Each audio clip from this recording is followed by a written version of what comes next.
রাজাবাজার এরিয়াতে কমল এন্টারপ্রাইজের ওনার সাথে ওনার 4টা গোডাউন আমরা পরিদর্শন করি। সেখানে পলিথিন সংক্রান্ত পলিথিন বিষয় পলিথিন অথবা পলিথিন জাত কোনো বিষয় আছে নাকি তা দেখার জন্য আমরা তার সাথে এখানে ভ্রমণে যাই। তবে আমরা কোনো রকম পলিথিনের সেখানে অস্তিত্ব পাইনি। আমাদের সরকারের পক্ষ থেকে যেহেতু পলিথিন নিষিদ্ধ ঘোষণা করা হয়েছে, তাই পলিথিন কোনো রকম মজুদ ব্যবহার এ সংক্রান্ত যে কোনো বিষয়ে জেলা প্রশাসন খুবই কঠোর অবস্থানে রয়েছে।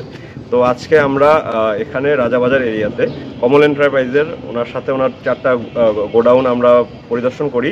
সেখানে পলিথিন সংক্রান্ত পলিথিন বিষয় পলিথিন অথবা পলিথিন জাত কোনো বিষয় আছে নাকি তা দেখার জন্য আমরা তার সাথে এখানে ভ্রমণে যাই।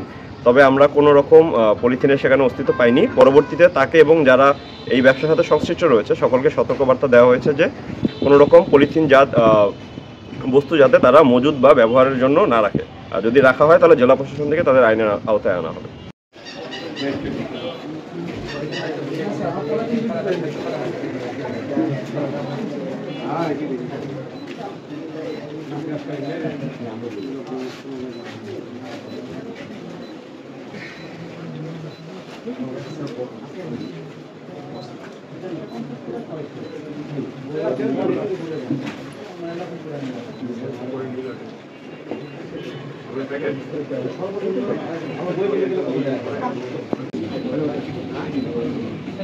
ফুল গেট কেমন হয় সাদা বুঝে লাইট মারে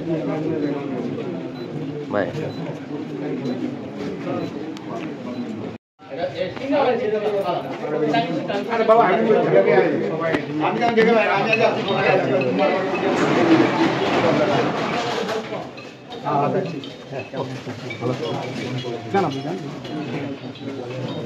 হ্যাঁ